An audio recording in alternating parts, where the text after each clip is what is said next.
Hey everyone, welcome to this week's episode. Really exciting what we've got going on. If you're into pearl base coats, candies, marbleizing, gold leaf, this is the episode for you. So let's roll that intro and let's get into it. Can I kick it?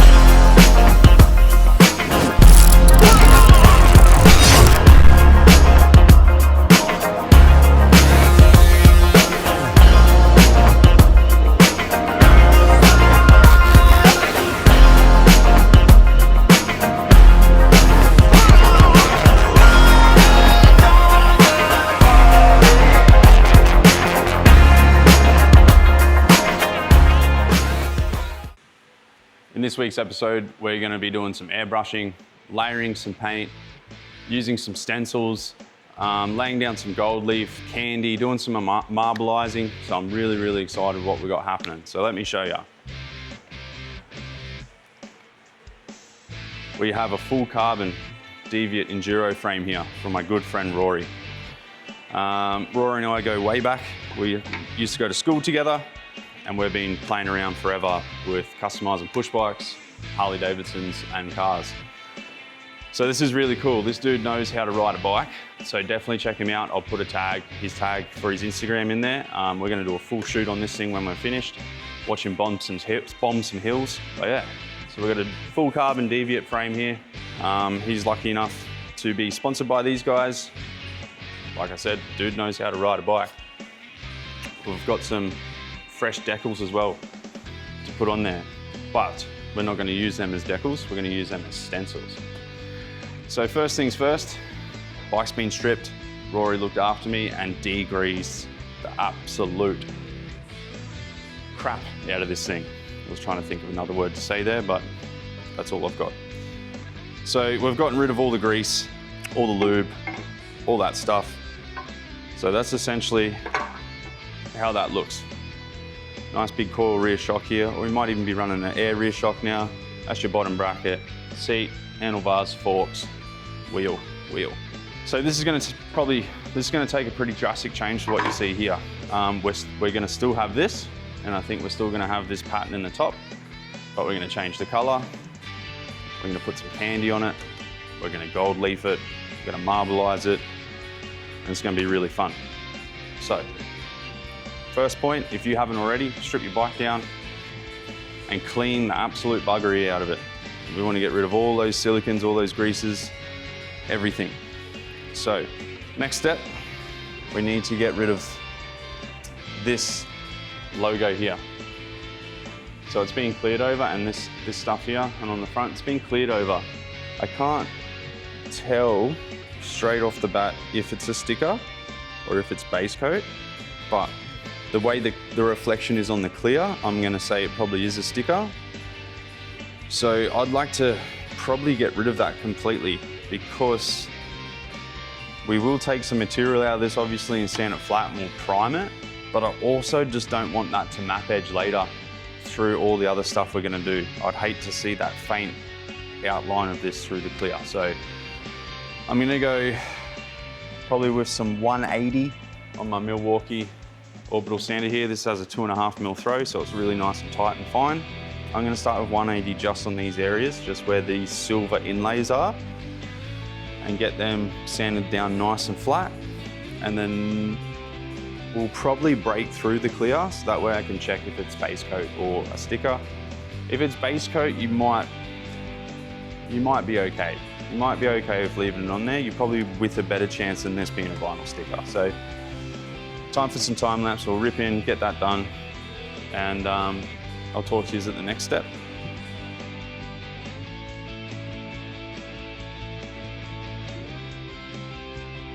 All right, that's the first side sanded. That's what it looks like. To be honest, I don't think I'll sand the rest with 180. There's really not that much clear on there, and it's base coat. So I've went 180 to 320. Not realistically, I'd be pretty confident in priming that.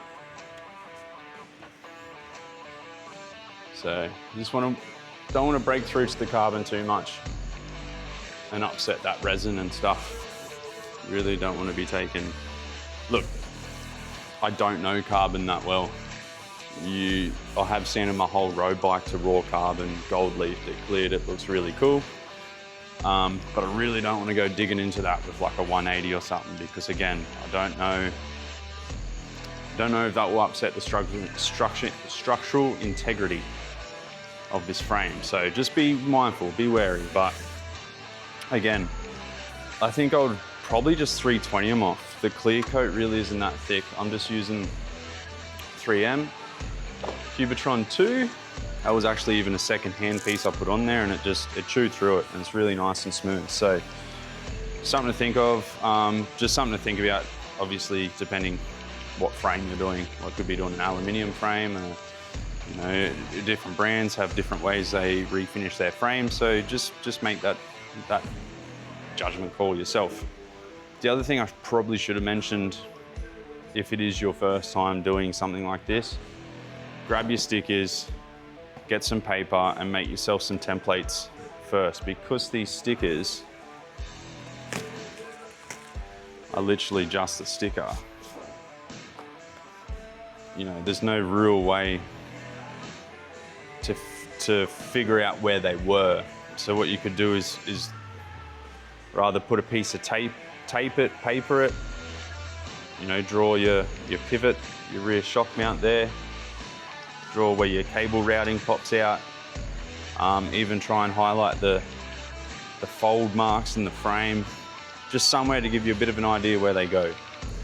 But yeah, just completely forgot to mention it. So I'm gonna carry on, get the rest of these sanded up. Then we'll talk about how we're gonna prep the rest of it to accept some primer, and how we attack any chips or scratches or something on it, and we'll get this thing primed up.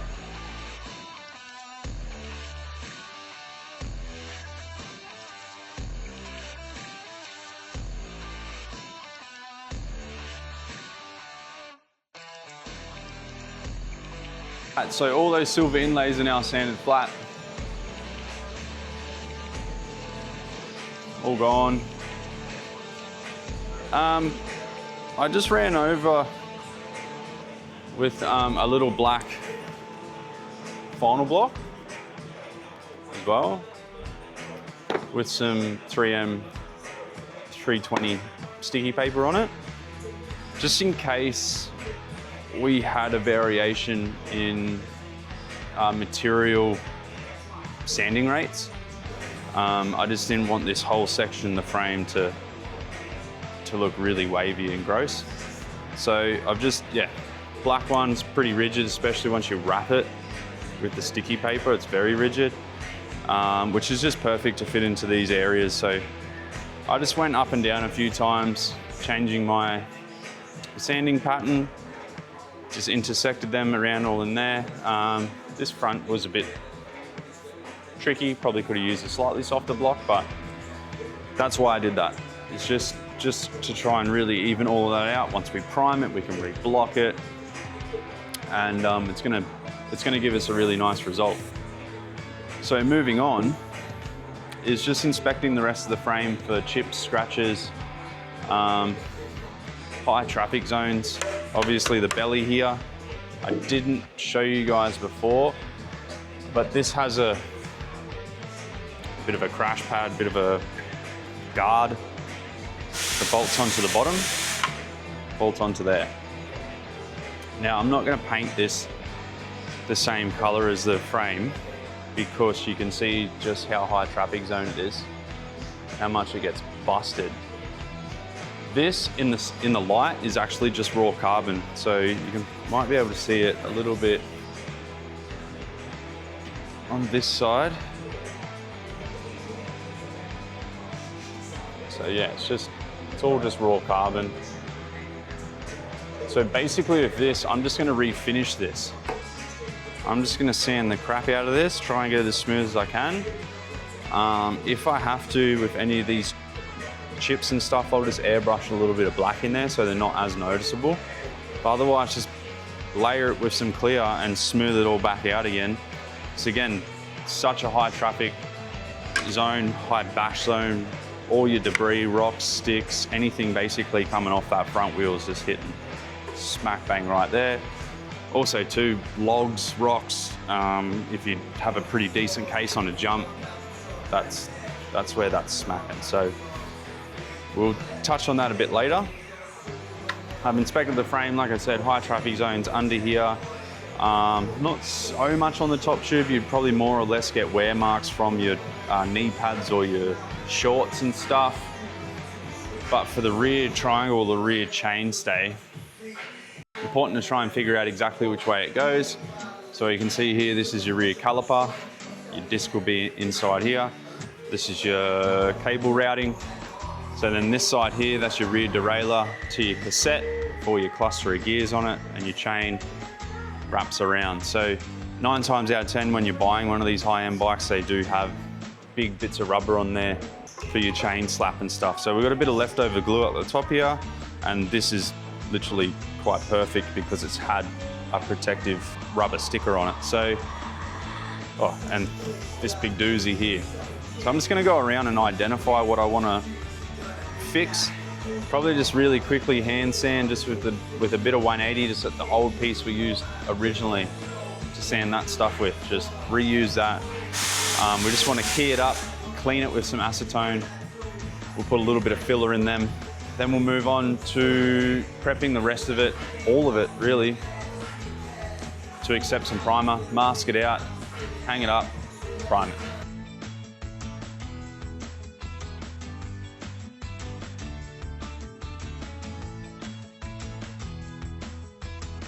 Cool, well that's all 180 sanded.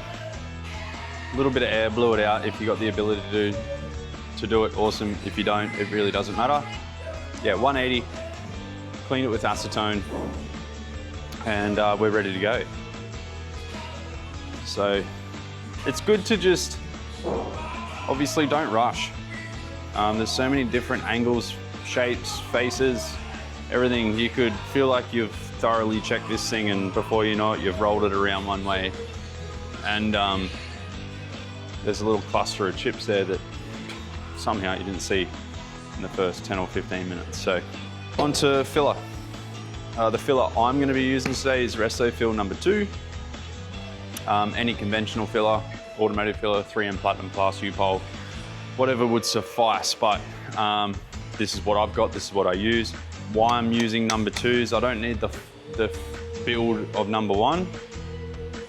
And also too, this gives you a really good work window. Again, like I just said, you think you've identified everything and sanded everything, and then you roll it around one way, and you're like, where the hell did they come from? So giving you that little bit more time to get the filler in just obviously gives you the chance of less wastage. And again, I don't need it. We're not like wiping this stuff in. It's just more or less like what you consider stone chips on a bonnet, guards, stuff like that, front bumper bar, whatever. This coating here is quite durable. I don't know if it's just a normal 2-pack coating or if it's like a clear powder coat. I'm not 100% sure. Sands very much the same as your typical spray paint, automotive spray paint, 2-pack paint. So we're just gonna pull a little bit of this out,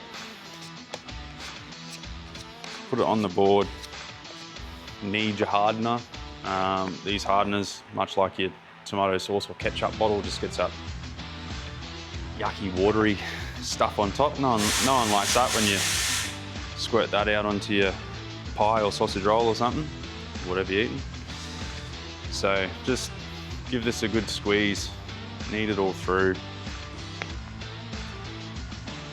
The other thing I should mention as well, lucky enough, Rory's got some spare plugs from his guys that look after him. So plugging those holes is really good, though I will mask them properly. I'll make that decision when I get to it, and I'll talk more about it when it comes to it, but thought I'd mention it before I forget again. Read your TDS for whatever filler you're using. If you've got the ability to use paint mixing scales to mix your filler, I mean, it's a nice way to do it for consistency, knowing that you're putting the right amount of catalyst in it every time. If you don't, not the end of the world. TDS, once again, It's usually around 2-3%, something like that.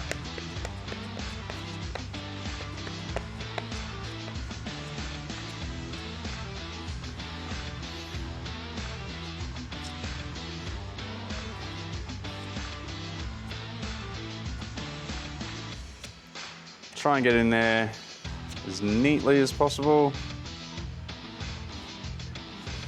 This is an art form in itself, really. Looking for something like that. Don't have any big daggy edges coming off around your work here. You know that you got enough where you need to correct, even after this product shrinks a little bit when it goes off. Very confident in knowing that we're going to have enough on there. Alternatively, cut up an applicator so it's just a nice little narrow one. We don't need such a big applicator.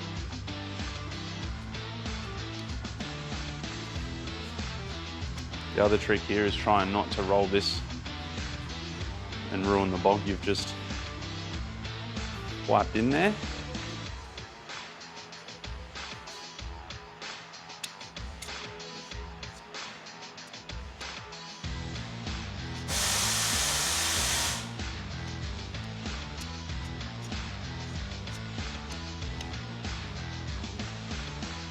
I'm sure there's some guy out there that does this full time and is really good at wiping filler into these tight little places and radiuses and stuff, but that's not me today. You get the filler in there, neaten it up as much as we can. The advantage we've got here is everything has nice kind of rounded edges and stuff, so it's going to be pretty easy to sand off a bog edge if we get a bit of a daggy edge.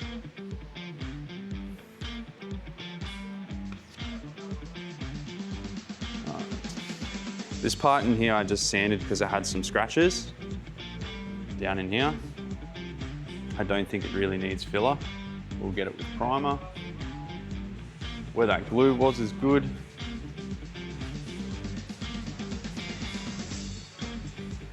All right, that looks like the rear chainstay or rear triangle is good. Got a couple on the bottom here. Ah, missed out. Missed out. That's all right. Gave us a pretty good window to work with. Not too much wastage. Not gonna lose sleep over that. We'll quickly pallet up some more. And get this, all the chips and stuff wiped in on the frame.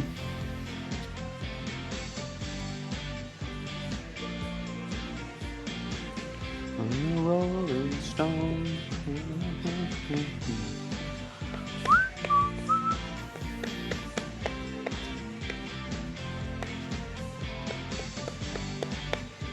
I remember when I first started my trade, and I was new to everything, obviously. And I was mixing some bog or filler, bondo, whoever you are in the world that you're watching, whatever you refer to it as. And I used to like fold it and like gently do it. And I got in trouble because I was putting air pockets in it and getting pinholes. So I got taught to squish the air out. So if you find you're getting some pinholes in your filler, no matter what brand it is, try palleting it a bit different, wiping it, mixing it a bit different. Might be the solution to your problems if you've got problems.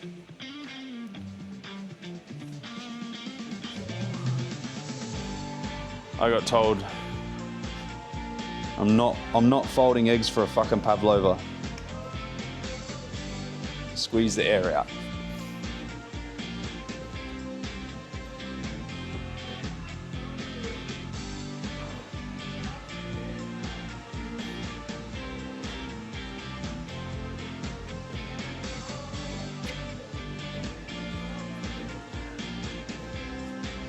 This will be a bit difficult.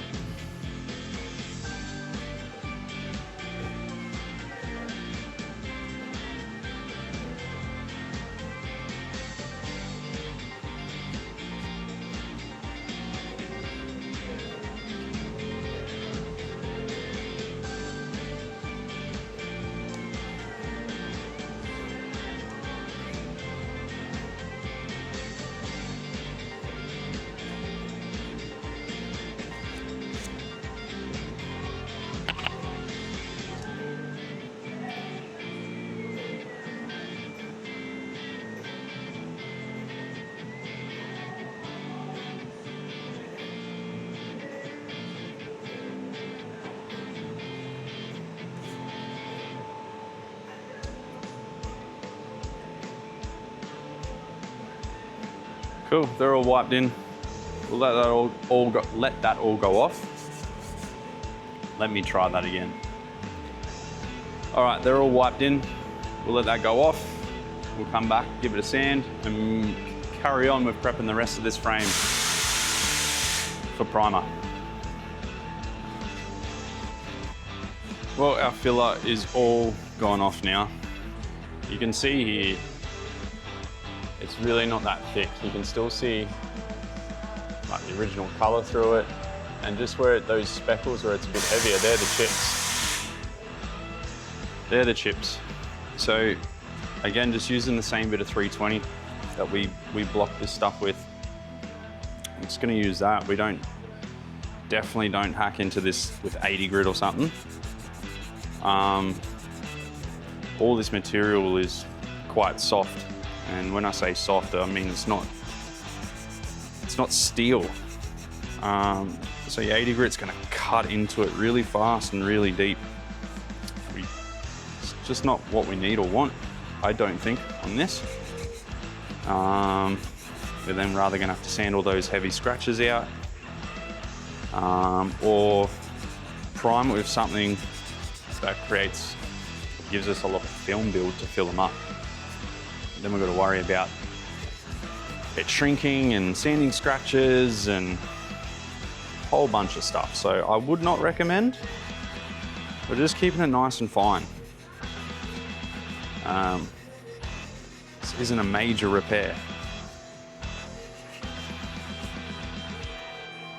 So that's what we're going to see when we're finished sanding. Is that? So that's just 320 scratches. You could prime straight over that. Most conventional primers would be happy going straight over that. Wouldn't have to really worry about sink back too much. Like I said, it's really quite fine. The other thing too is we don't have to put a whole lot of primer on it because it just doesn't need it. So this is how I'm going to keep carrying on with this. Just blocking these out with my 320 on my little black final block. You guys, if you don't have final blocks or something, you could use a little piece of wood, a piece of plastic, a dense rubber, something like that. Something like that. For the nature of this, because a lot of these chips are on this radius, or some of them are on the radius. This one down here is on the radius, this one up here is on the radius. This one's more flat. That one was more flat, but you could argue that's on the radius too. You could potentially just get away with using your finger. By the time you kind of fold that a couple of times, it becomes semi-rigid, fairly rigid. So for the nature of this, you probably could just use your finger. You don't need all the U-Butte tools. You don't have to exhaust your bank account to achieve this stuff. You can kind of do this just having fun on a bit of a budget. So before I bore you too much, time lapse, finish this, we'll move on to getting the rest ready for primer.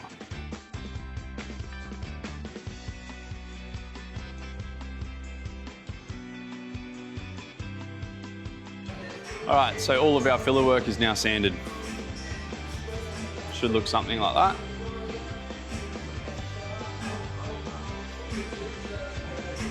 Same as this rear chainstay. It's got a bit of filler where we need it. Just correct those areas.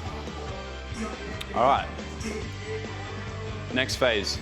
This will probably be the last time we're gonna use a machine on this job. I am gonna put a interface pad on. If I've got one here to show you, I don't. Interface pad is a little foam pad that goes between the sander and your piece of sandpaper. It's just gonna give us more contact area on the rest of this frame when we're gonna quickly sand it. We're gonna still have to do a lot of hand sanding. It's just gonna speed up that process a little bit of just touching more areas to key up this paint to accept our primer. I'm probably gonna do that in 400 grit. I reckon, P400. Just gonna run around quickly, whiz any surface I can with the sander. We're not digging it in, we're not trying to get scratches, chips out, this, that, whatever else. I just wanna take the shine off this so it's sanded enough to accept our primer. And then again, all of our nooks and crannies with rather soft pads or a red Scotch-Brite. Time-lapse time again, we'll do this, move on to the masking, and then we'll look at getting it into primer. All right, just for reference, this is what you call an interface pad. You can get them in different thicknesses. They're very soft. If you've ever worked in a crash shop or been near one, these are used all the time. Just for a quick prep. I've forgotten my sandpaper. Hang on. Oh, that's meant to be on a time lapse.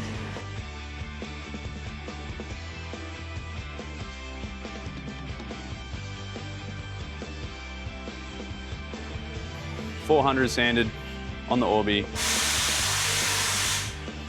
Gotta really do something about that dryer. If anyone can help me change the settings on a dryer so it doesn't purge at 4 million PSI every time, that'd be great. But yes, so P400 on the sander, and that's basically what we've got. Like I said, we're just taking the top off a little bit. I haven't broken through the clear outside of my repaired areas. So, like I said, it's just quick, just to speed up our hand sanding process a little bit, just so it's not so labor intensive. So next we'll just use some red Scotch-Brite, make all of these parts look like this. Just get rid of all that shiny stuff. And then we can move to masking.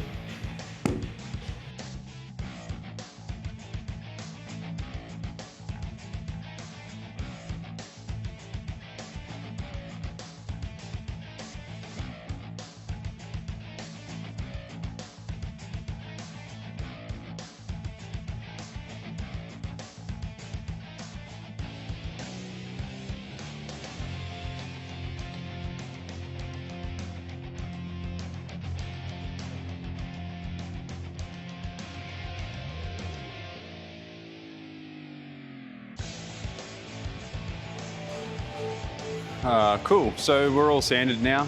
It's still all dirty, I haven't cleaned it yet. Ended up sanding most of it with one of these yellow Smerdex pads. Your local hardware shop. Oh, I don't know what these are worth. You probably can't buy these individually. They come on a big roll. So your local hardware shop, Bunnings, whatever, you can just get some 3M. That would probably be equal to like a fine pad. I don't think it'd be fine or maybe super fine, but probably fine pad. It was just keying up the surface much more better. It was biting in a little bit more and actually sanding it up really nice. And then just went over the other little bits, red Scotch-Brite, go down to the supermarket, wherever, local IGA, something like that. Buy them per the piece if you need to, otherwise paint supply shops, sell them by the big roll. So we'll have a look at something. I ended up putting on some rubber gloves because I was handling the frame so much and putting fingerprints and sweaty, yucky prints all over it. So I just wanted to show you something. So we've got methone water in here and Prepsol. So we'll just quickly put Prepsol on a rag and say we're ready to paint this thing. We've cleaned it, done all that jazz. And it all looks good. All right. If you look really, really, really closely, you can still see the finger marks, the handprint on there. So one of the reasons why you wear gloves is so you don't get that, but Prepsol won't get it off. So you need to use methyl and water. I've mixed this up probably about 70-30. So 70% water, 30% methylated spirits. Just because it's quite hot this time of year, the more water you add, it stays wetter for longer. Winter time, you might want to up that metho ratio a little bit so it evaporates, but basically the metho just helps it evaporate and obviously helps it clean. Now you can see that there's no dirty fingerprints, handprints on there, anything like that. So now we know that we can move on to primer and everything's going to stick really nice. So one, put gloves on. If you don't have rubber gloves, go through that cleaning process. If you don't have gloves, you're going to have to do that cleaning process. So methyl and water, then Prepsol. You're then going to have to mask out, and then you're going to have to do that cleaning process again. Just to get rid of all your water-based contaminants, and then obviously your solvent-based contaminants as well. So keep that in mind when you're doing these smaller projects.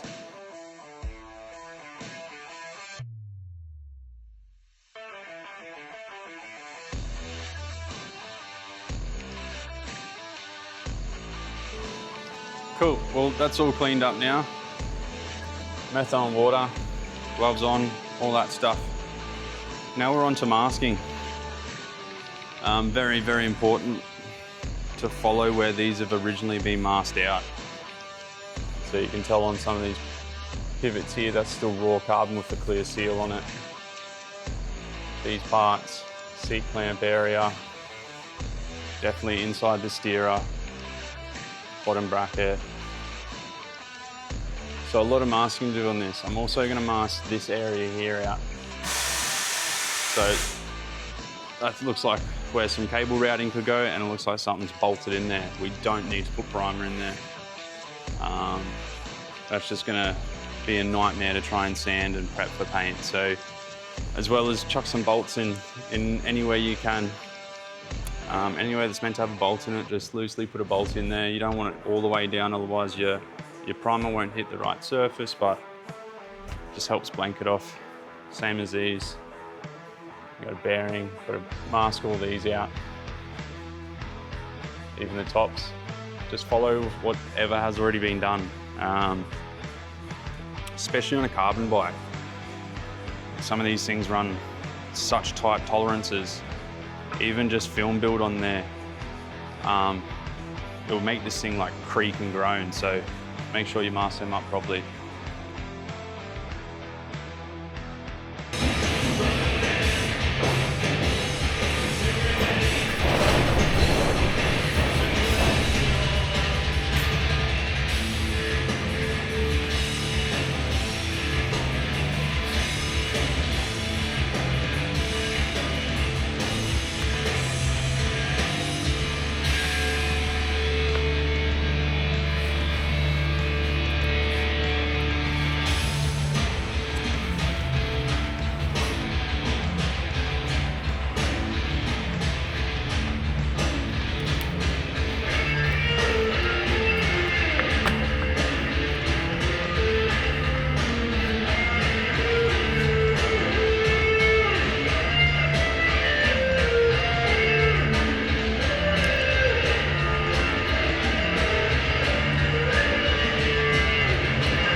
Frame's all prepped. I'm just about to go in there, clean it, set it up properly, do all that stuff.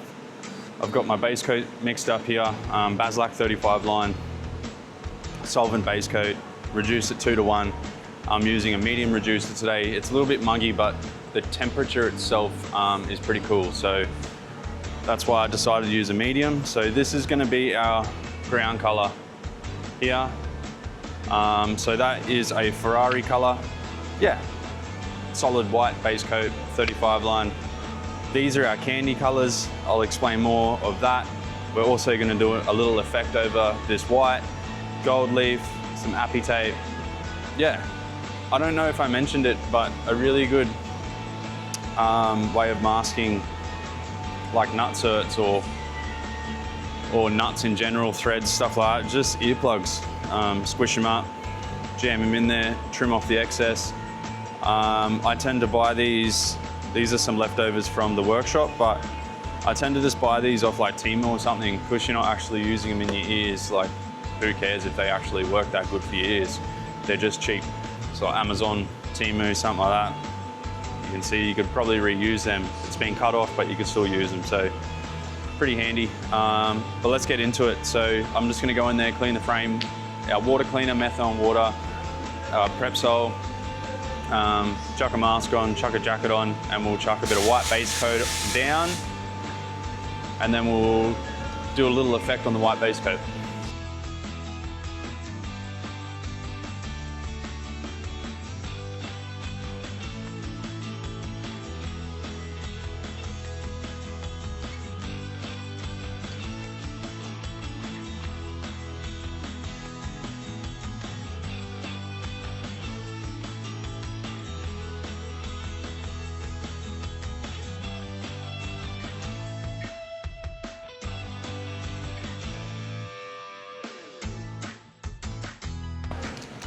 All right, cool. Our white base coat's all on, and we've put our Deviate stickers on, as well as our front emblem. Like I said, we're gonna use these as stencils. So next stage for me, you will not find this in a TDS, but I'm gonna mix up just a bit of binder here, and some gold pearl. I'm gonna spray it into this plastic bag and dab it around on here. I don't want a full pearl effect. I just want to add a little bit of texture. So from a distance, this is still going to look the way it does in a way, but then when you kind of come up to it, you're going to be like, oh, that's pretty cool. It's got a bit of a pattern texture in it. And I'm also going to do a full candy pattern up the top here and on the top of the triangles on the chainstay. So we'll get to that soon, but that's where we're up to. White base coat, stickers are on. Now, if this is how you wanted your bike, you could just clear this now and you're on your way. You might have to flow coat it, but these stickers are really nice and fine. So you wouldn't have a drama clearing that and flow coating it, and you'll be on your way and you got yourself a fresh paint job, which would still look really cool. But we're gonna go a little bit extra. So like I said, gonna mix up some pearl, gonna spray it into this, we're gonna dab it around, and then we'll probably lock it all down just with a, pardon me, then we'll probably just lock it all down with a clear binder over the top of the whole thing. That way we can confidently put it back down on this paper while we mask out this top area. If we do happen to get a little mark, and it gives us a little buffer just to give a little sand, or we can just touch it up if we have to. So let's get onto it. Let's get into that stage. Let's do it.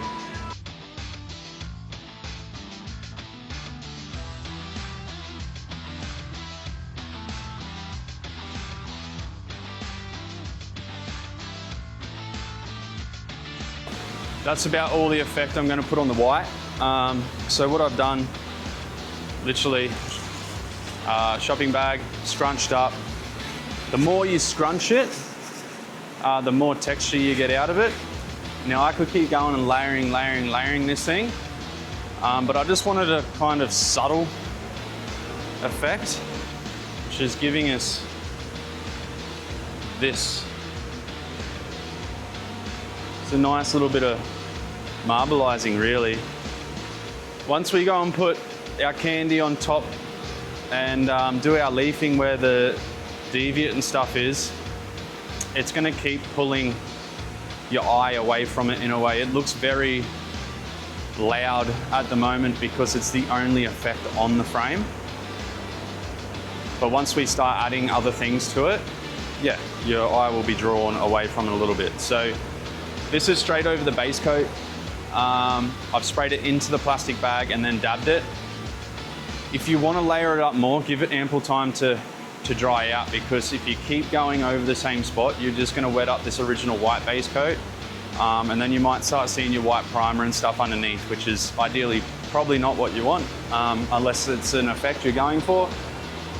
There's no real roadmap to follow when it comes to this stuff.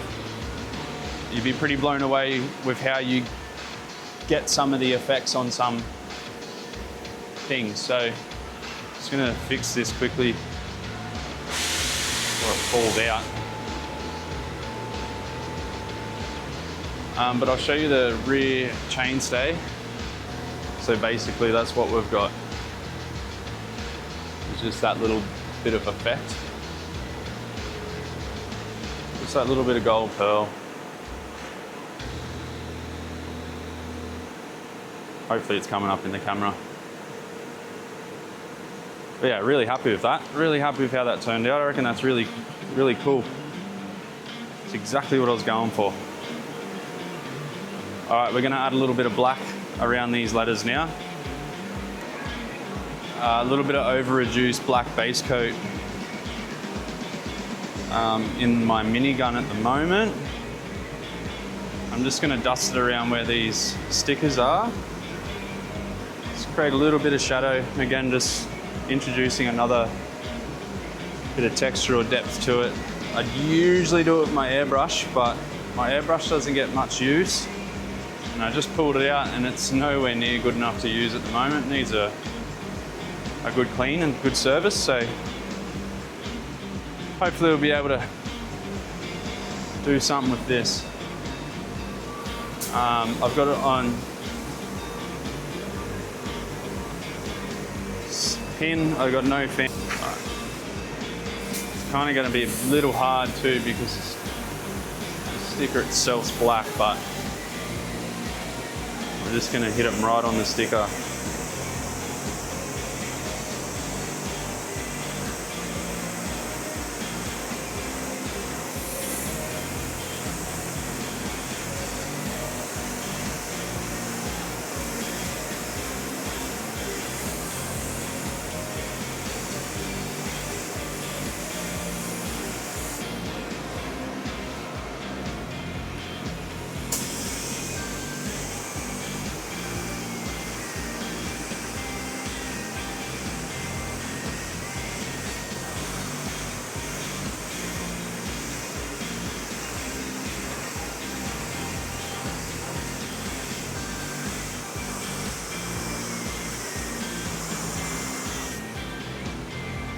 Just set up your gun really, really like soft. Turn the fluid right in and just slowly build up on it. You can always add more. It's very hard to take it back away, but that's basically all we're chasing. It doesn't look like much now because, like I said, this sticker here is obviously black. But once we turn that to gold leaf, you'll see it much, much more.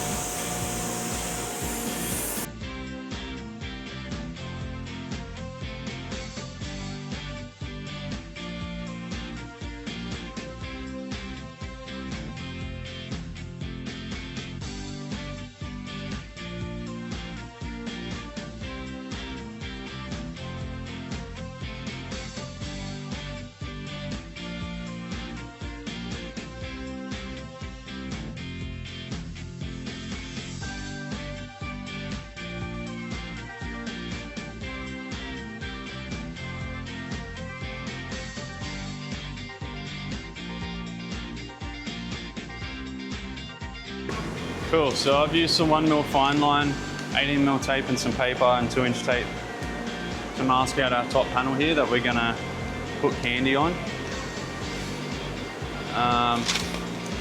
Also the rear chainstay, I'm gonna do the top of that as well. That's all fine line masked out. we're gonna put some silver base coat on both of these. Then we're gonna come back through with a red-green pearl. It's a really dirty pearl I've never used before, but I'm trying to match this candy color as close as I can to the Kashima color, the Fox Kashima color. Pretty hard to match because it seems like all the forks are one color, the seat posts are another color, and the rear shocks are another color.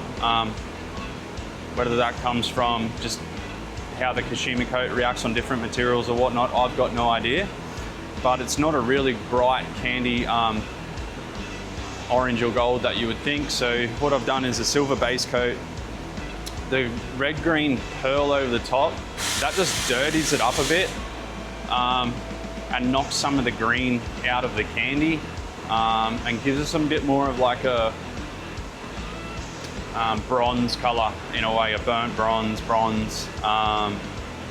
tungsten-y kind of color. So that's where we're gonna go now. So we're gonna put some silver in the minigun, shoot this. I'm gonna come back over some red pearl, and then we might look at marbleizing the top, candy it, and we're on to leaf.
Oh, I'm really pumped with how this is turning out. Done a fair bit of marbleizing and candying and stuff in the past, but not the way I just did all of this. I've never done this style on the white, and usually even this style here, I would do the typical full silver with, well, catalyzed or clear it off, black base coat and lay all the plastic on, but I didn't have that opportunity because otherwise the black base coat would wet up the silver and the red pearl. I had to put on that. But I'd used two different types of plastic. So like the shopping bag gave me a really big, really cool pattern. And then the other stuff was just packing wrap or Glad wrap. This just seems like Glad wrap, just a little bit less tacky. Again, just scrunch it up, get some cool folds and shapes to it, and add your base coat and dab it on, and yeah. I tinted the edge and then I candied it, and I wanted a little bit more tint on there, so I went back through and dusted some black base coat over there just to tint that edge. So all right, what we're doing now, we're gonna do our gold leaf. So I'm thinking where this 1.5mm fine line is, all the way around this, we'll mask either side of it, and we'll turn this into variegated gold leaf, as well as the top of the frame, and our main Deviate decal and front emblem. If you're wondering what variegated gold leaf is, it's the one with the oil stain on it. Should probably turn that music down. You guys are probably catching that. So yeah, so if you're a gun on the pinstripe brush, you could pinstripe that and then stick your gold leaf to it and happy days. I'm not that good yet. I would clear this off and have a go at it, but it's sitting in base coat like this with a little bit of binder over the top. I'm not that good. So I'm going to mask on either side of them, brush the sizing in there, and then stick the glue to it. Stick the leaf to it. Sorry. And this one here, just some essentially appy tape, transfer tape. I usually have a big roll of this. But I had none left over, and I wasn't planning on doing any more of this in the near future, so I didn't want to go and spend hundreds of dollars on a roll. Officeworks, 12 or 13 bucks. You get this much. So planning to do this, and probably you could do 3 or 4 of these with this, and it's 12 or 13 bucks. So I'm just going to cut it to size, stick it over these, run my nail around into the edges and stuff, and basically just use a razor blade, cut it out, and then we're going to peel this black off, leaving the white masked, so we can apply our glue or sizing.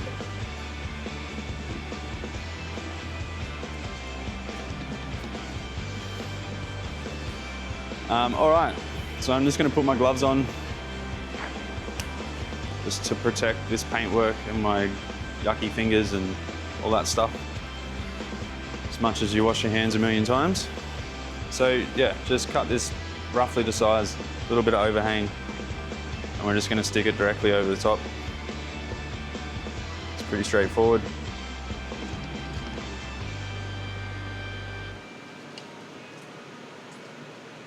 Oh, I should have picked this edge before I put these dang gloves on. Who's got a better tip to getting these things started? I can really test the guy.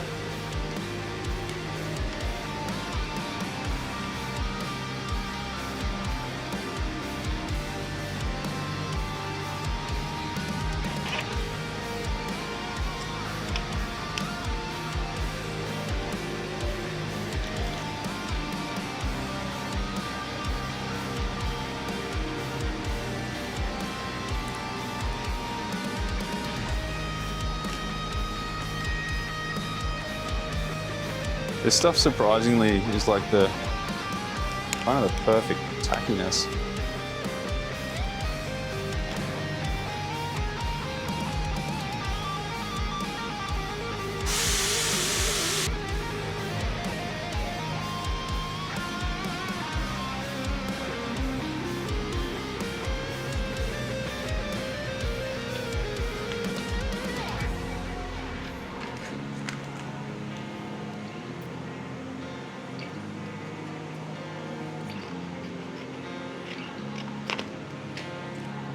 Little one for the front.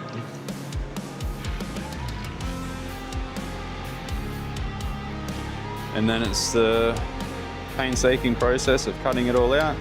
Lucky enough, they're all just straight lines. I'm sure there's really good guys that do this all the time that have much better ways of doing this. But we're just at home painting the Manx bike.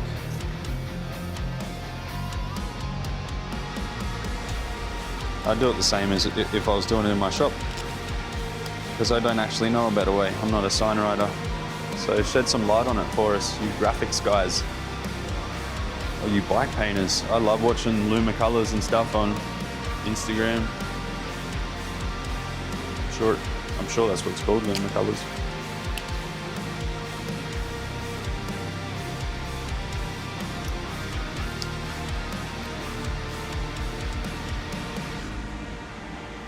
All right, that's all on. I'm gonna do some time lapse and cut all this out. Really need to get a bar stool or something in here for me to sit on up at this bench, but all right.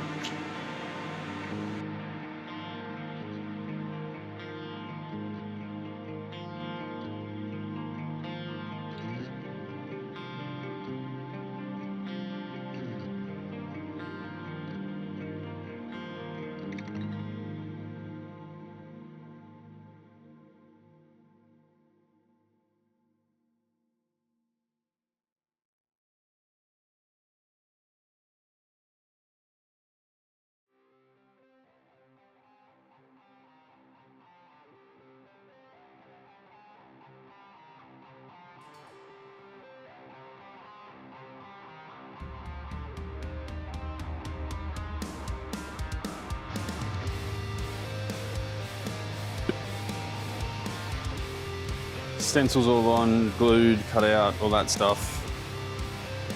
We use the Alpha Style gilding size. So how do you know when it's ready to go? From what I've been told, you run your knuckle on the backside of your knuckle with a bit of glue on here, and if it squeaks, it's kind of ready to go. So start putting this stuff on. Get one of the brushes.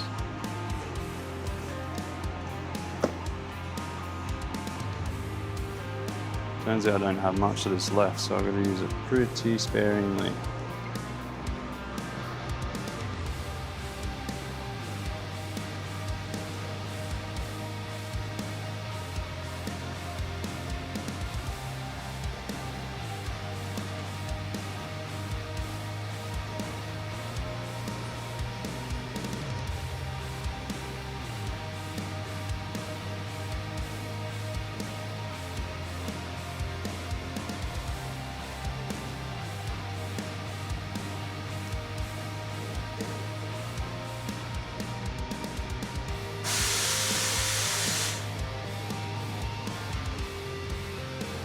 I am definitely no expert at this. I'm 100% still in the learning phase. But I'm just dabbing it where I want it. It'll only stick to where you put the glue. Oof, where you are cut is fine. Might have to do the small pinstripe in silver leaf or something.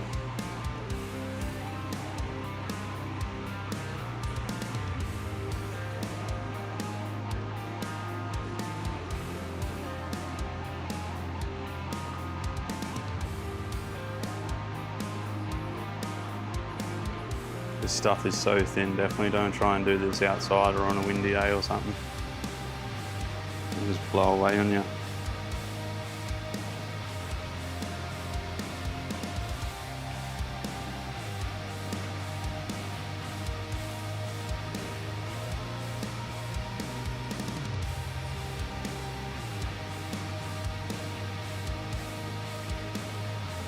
Oh, I reckon we'll get through.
Okay, I did jump ahead a little bit, I do apologise, but I have cleared it off.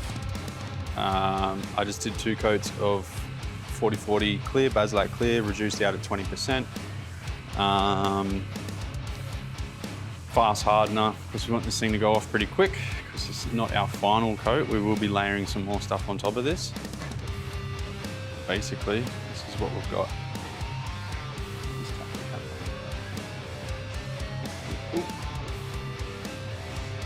Yeah, all right, so basically this is what we've got now.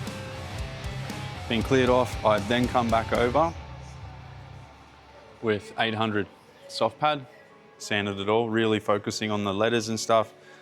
So these feel completely smooth now, they feel really, really good. So the aim this afternoon, we are gonna just go around and touch up any of the shadowing around the lettering. This side's not too bad, we've got a couple of funny bits. but this side, some glue went through that clear transfer, and it didn't want to come off. So that stuff, the clear stuff here, this transfer tape from Officeworks that I used, it wasn't too bad. I wouldn't be in a rush to buy it again if you're just hobbying and giving it a go 100%. I found when I didn't cut it perfectly with the razor blade, it would tear. So, you know, say out of this corner, it would start tearing up here, much like your sellotape or your packing tape or whatever. Once it gets that little tear in it, just wants to keep tearing. Also, like, it felt minimal tack, but once it was on there for a bit, it was quite tacky, but then also didn't stick in parts either. So not perfect, but if you got the ability, these should be pretty straightforward little touch-ups. And then I've changed my mind on the pinstripe color. So we'll get to that soon.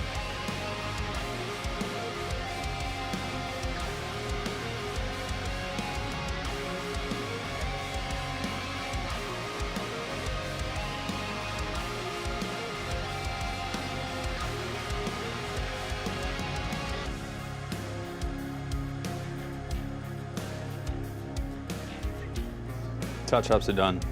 I just quickly gave my airbrush a clean to make it work, but it really, really needs a good tear down. Got me out of the trouble for now, so. All right, we're gonna do pinstripe. Got an onion board, got our brush, and we're actually gonna do alpha enamel tan just on these.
We're up to our final stage now.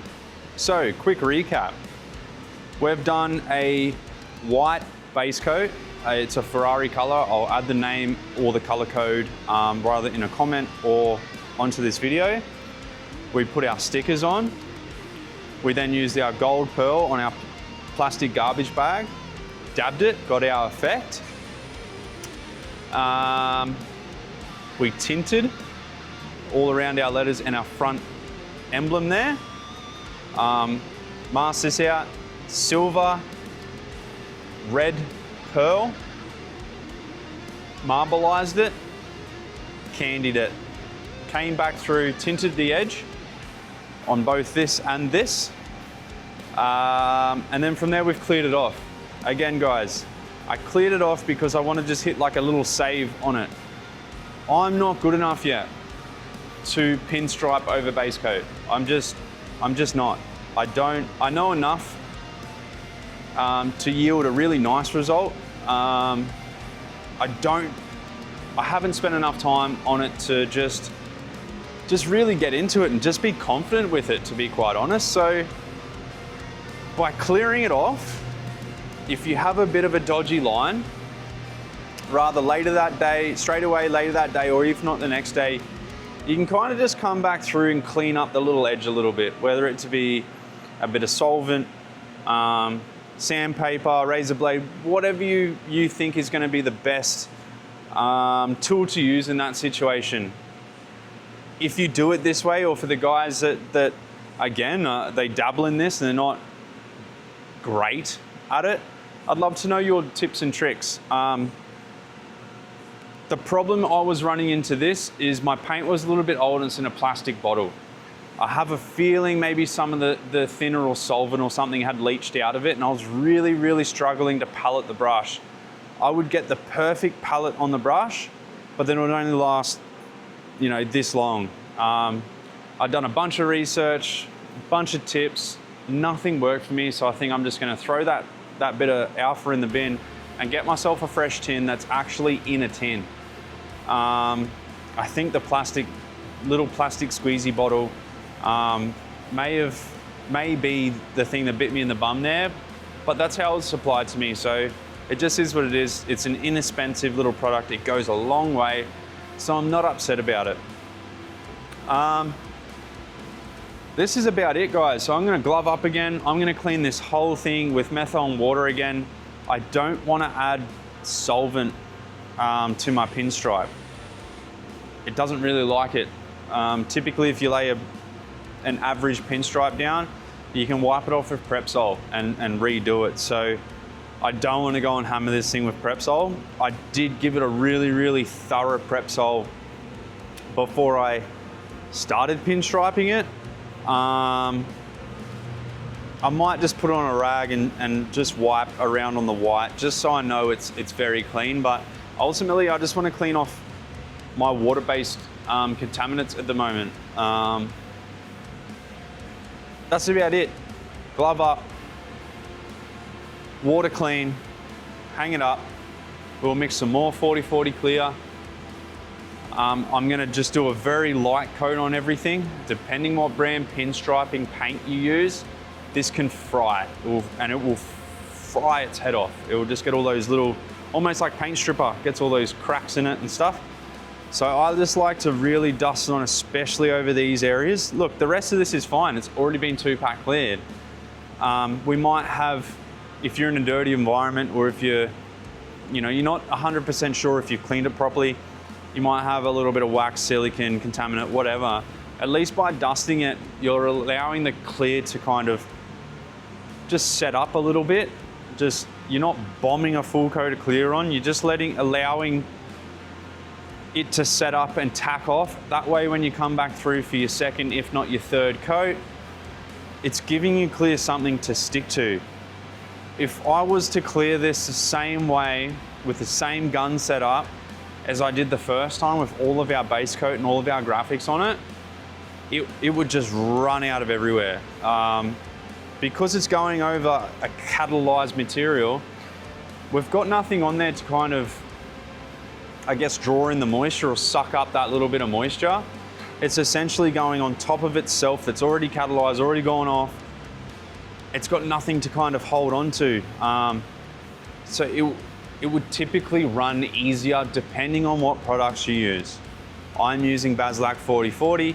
I'm gonna reduce it out to 20%, making it a full MS. And like I said, dial that fluid in a bit, chuck some setup or dust coats or setup coats on it, and then we'll just focus on putting our one nice coat of clear on it when we're really happy with how much film build we've got on there. And if we do all of that right, we really shouldn't have to buff any of this. I'll blow down the stand, I'll clean up the stand, I'll do everything I can. We're gonna tack rag it, we're gonna wear gloves, we're gonna wear a half suit, do all that stuff. We should yield very, very clean results out of this thing. So that's what we're gonna do now.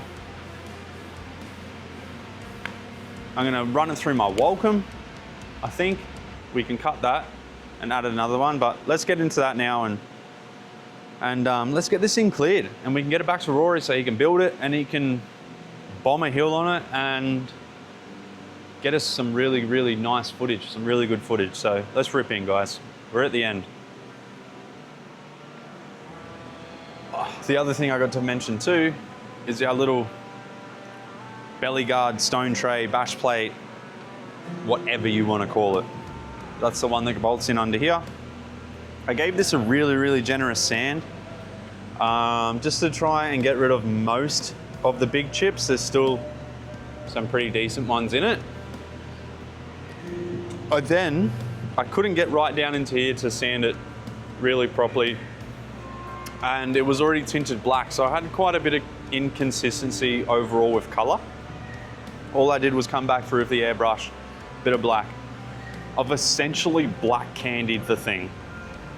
You can still, you might not see it on the camera, but we can still see all the carbon through it, which is gonna look really, really cool. By tinting the whole thing black, I've just kind of averaged it all out because I still had some black in here, black on some of the edges and some lows and stuff. So by doing that, it's just gonna really even it all out a little bit. We're still gonna get some carbon on the sides here, which is gonna look really, really cool. We'll get some clear on this thing. I believe I'm probably gonna have to clear this a number of times, but that's fine. It's perfectly fine. Even after it's cleared, I might come back through and brush touch these after the clear's cured, just to get a bit of film build on there. And then I can re-sand it, flow coat it, and it'll look really nice. So let's chit chat, more painting. Let's get after it. Let's get this thing cleared. I'm excited, I'm very excited for this.